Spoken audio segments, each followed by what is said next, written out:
क्या आप जानते हैं कि सीढ़ी के बीचों बीच गोल होल क्यों होता है? या फिर क्या आपको पता है कि ताजमहल में 4 मीनार क्यों हैं? क्या आप जानते हैं कि भारत में एक ऐसी भी ट्रेन चलती है जिसकी टिकट की कीमत लाखों रुपए है?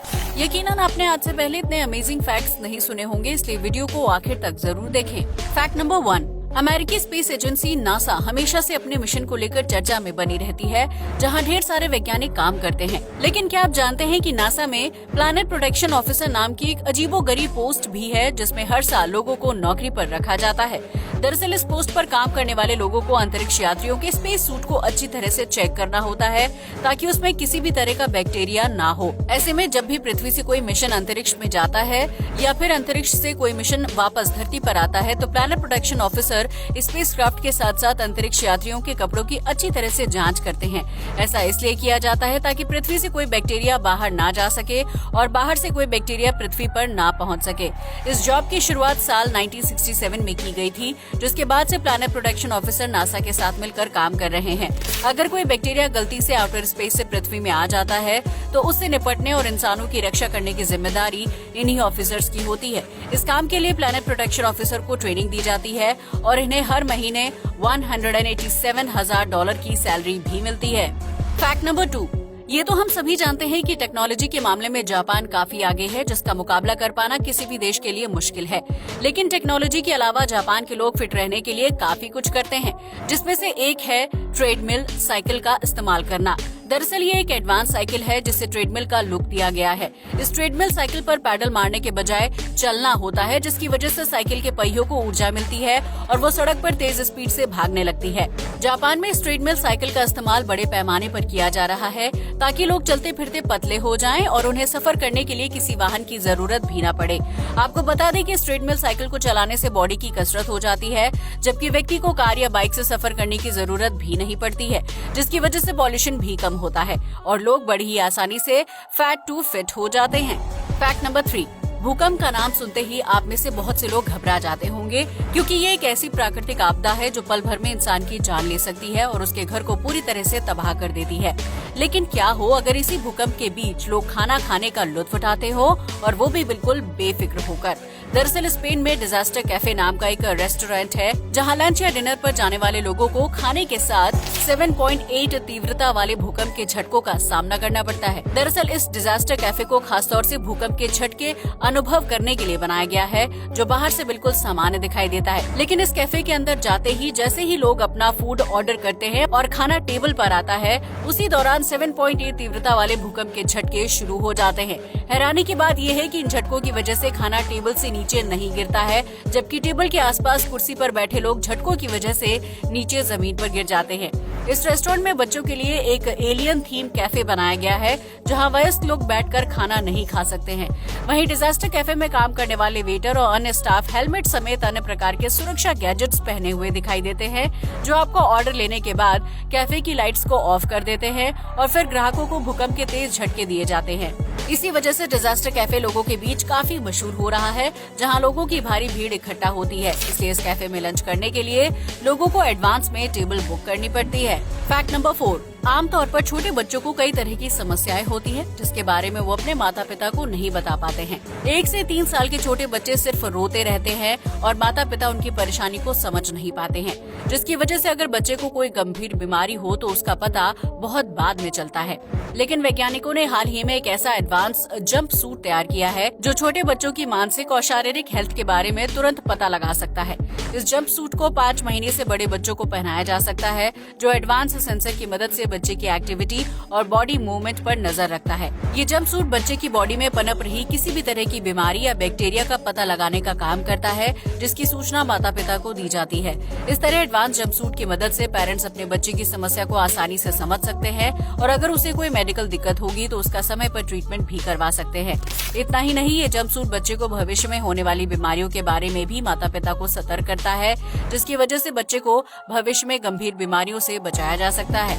फैक्ट नंबर 5, आज तक आपने कई तरह के नेशनल पार्क देखे होंगे जो अपनी खूबसूरती के लिए जाने जाते हैं, लेकिन क्या आपने कभी पानी के ऊपर तैरते हुए नेशनल पार्क के बारे में सुना है, जो कहीं और नहीं बल्कि हमारे देश भारत में ही है। दरअसल ये अनोखा नेशनल पार्क मणिपुर के बिष्णुपुर जिले में है, जो पूर्वोत्तर की सबसे बड़ी ताजे पानी की झील लोकटक के ऊपर तैरता है। इस झील में दुनिया का एकमात्र नेशनल पार्क है, जिसे Keibul Lamjao floating national park के नाम से जाना जाता है। ये नेशनल पार्क झील के बिल्कुल बीचों बीच है, जहां आप विश्व भर से विलुप्त हो रहे संगाई हिरण की झलक देख सकते हैं। इतना ही नहीं, किबुल लामजो नेशनल पार्क में कछुए, सांप, हिमालयन काला भालू और पक्षियों की विभिन्न प्रजातियां रहती हैं, जिनकी आवाज से पूरा नेशनल पार्क गूंजता रहता है। पानी में तैरते हुए इस नेशनल पार्क तक पहुंचने के लिए पर्यटकों को नाव से सवारी करनी पड़ती है। हालांकि पार्क में पहुंचने के बाद आप पैदल चलकर पूरे द्वीप में घूम सकते हैं। आपको बता दें कि लोकटक झील में छोटे छोटे प्राकृतिक द्वीप है, जिन्हें स्थानीय भाषा में फुमदी कहा जाता है। इन द्वीपों पर स्थानीय मछुआरे अपने परिवारों के साथ रहते हैं, जिनका आकार 40 स्क्वायर किलोमीटर के आसपास होता है। ये झील खूबसूरत होने के साथ साथ राज्य की आर्थिक स्थिति को मजबूत करने का काम भी करती है, क्योंकि इस झील का पानी हाइड्रो पावर जनरेशन के लिए सप्लाई किया जाता है। भले ही लोकटक झील अपनी खूबसूरती और फ्लोटिंग नेशनल पार्क के लिए दुनिया भर में प्रसिद्ध है, लेकिन भारत में रहने वाले लोगों को इस खूबसूरत झील और नेशनल पार्क के बारे में ज्यादा जानकारी नहीं है। फैक्ट नंबर 6, आज के आधुनिक युग में खरीदारी से लेकर खाने पीने का बिल भरने के लिए क्रेडिट कार्ड का यूज किया जाता है, जिसकी लिमिट व्यक्ति की कमाई और बैंक बैलेंस के हिसाब से तय की जाती है। लेकिन क्या आप जानते हैं कि दुनिया का पहला क्रेडिट कार्ड किस चीज से बनाया गया था और उसकी शॉपिंग लिमिट कितनी होती थी? अगर नहीं तो हम आपको बता दें कि शुरुआती दौर में क्रेडिट कार्ड बनाने के लिए कागज का इस्तेमाल किया जाता था। जी हाँ, आपने बिल्कुल सही सुना। 1950 के दशक में जब क्रेडिट कार्ड लॉन्च करने की प्रक्रिया शुरू की गई थी, तो उस वक्त किसी के दिमाग में मशीन से चलने वाले प्लास्टिक क्रेडिट कार्ड को बनाने का ख्याल नहीं आया था। उस दौर में टेक्नोलॉजी बहुत ज्यादा एडवांस नहीं थी। ऐसे में दुनिया का पहला क्रेडिट कार्ड कागज से बनाया गया था। ये क्रेडिट कार्ड बिल्कुल नोट की तरह दिखाई देता था, जिसमें अकाउंट नंबर, कार्ड की एक्सपायरी डेट, खातेदार का नाम और बैंक का नाम लिखा हुआ होता था। जब किसी व्यक्ति को क्रेडिट कार्ड का इस्तेमाल करना होता था, तो वो बैंक जाकर पैसे निकाल लेता था। उस समय क्रेडिट कार्ड को इस्तेमाल करने के बाद उसमें एक पिंच होल कर दिया जाता था, जो आमतौर पर बस या ट्रेन की टिकट पर टीटी द्वारा किया जाता है। इस पिंच होल से ये पता चलता था कि क्रेडिट कार्ड का इस्तेमाल किया जा चुका है, जबकि उस दौर में क्रेडिट कार्ड की लिमिट सिर्फ 1 से 2,000 रुपए ही हुआ करती थी। उस वक्त क्रेडिट कार्ड सिर्फ अमीर वर्ग के लोग ही इस्तेमाल किया करते थे, जिसे काफी हद तक चेक की तरह यूज किया जा सकता था। हालांकि बीते वक्त के साथ टेक्नोलॉजी तेजी से आगे बढ़ी और इसकी वजह से आज आप और हम प्लास्टिक से बने क्रेडिट कार्ड का इस्तेमाल करते हैं, जबकि इसकी लिमिट भी काफी ज्यादा होती है। फैक्ट नंबर 7, यूं तो चीन दुनिया भर में महंगे ब्रांड्स की कॉपी तैयार करने के लिए जाना जाता है, लेकिन कभी कभी ये देश अजीबोगरीब कारनामा भी कर दिखाता है। ऐसा ही एक कारनामा है बिल्डिंग के बीचों बीच झरना बनाना, जो दुनिया का दूसरा सबसे बड़ा मानव निर्मित झरना माना जाता है। जी हाँ, आपने बिल्कुल सही सुना। चीन के गुआंग शहर में 396 फीट की ऊंची इमारत पर मानव निर्मित झरना बनाया गया है, जिसकी ऊंचाई 350 फीट रखी गई है। ये झरना इमारत के अंदर से बाहर की तरफ बहता था, जिसके अंदर मॉल, होटल और ऑफिस हैं। इस मानव निर्मित झरने को 1 घंटा चलाने के लिए तकरीबन $120 यानी 8,400 रुपए का खर्च आता है, जिसकी वजह से इस झरने को लगातार नहीं चलाया जाता है। इस झरने को बनाने के लिए उच्च क्षमता वाले 4 पंप लगाए गए हैं, जो झरने से नीचे गिरने वाले पानी को दोबारा से पाइप के जरिए 350 फीट की ऊंचाई पर पहुंचाने का काम करते हैं। इस झरने को चलाने में बिजली की खपत काफी ज्यादा होती है, जिसकी वजह से इसे कुछ खास मौकों पर ही चलाया जाएगा और पर्यटक इस खूबसूरत झरने का आनंद उठा सकते हैं। लेकिन इस मानव निर्मित झरने को लेकर चीन के कई लोग खुश नहीं हैं, क्योंकि उनका मानना है कि ये झरना पैसे और बिजली की बर्बादी करता है, जबकि इसकी वजह से बिल्डिंग की खूबसूरती भी खराब हो रही है। वहीं कुछ लोगों का मानना है कि इस झरने की वजह से बिल्डिंग की खूबसूरती बढ़ गई है और इससे पर्यटन को भी बढ़ावा मिल सकता है। फैक्ट नंबर 8, 90 के दशक में सीडी का इस्तेमाल बड़े पैमाने पर किया जाता था, जिसमें गाने सुनने के साथ साथ फिल्म और वीडियो देखने की सुविधा भी होती थी। लेकिन क्या आपने कभी सोचा है कि सीडी के बीचों बीच होल क्यों होता है और उसका क्या इस्तेमाल है? अगर नहीं तो आज इसकी वजह जान लीजिए। दरअसल सीडी का आविष्कार किए जाने से पहले गाना सुनने के लिए एक बड़े म्यूजिक प्लेयर का इस्तेमाल किया जाता था, जिसमें सिर्फ गाने बजते थे और उसके बीचों बीच बड़ी रिंग साइज की सीडी को लगाया जाता था। उस म्यूजिक प्लेयर में सीडी को लगातार घुमाया जाता था, जिसकी वजह से सीडी के बीचों बीच होल दिया जाता था। फिर उसी कॉन्सेप्ट को छोटे साइज की सीडी बनाने के लिए इस्तेमाल किया जाने लगा, जिसमें गाने के साथ साथ फिल्म और वीडियो देखने की सुविधा भी थी और उसके बीचों बीच भी होल होता था। ये होल सीडी को पकड़ने में काफी मददगार साबित होता था, ताकि सीडी के बाकी हिस्सों में उंगलियों के निशान ना बने और इसकी वजह से सीडी की क्वालिटी खराब ना हो।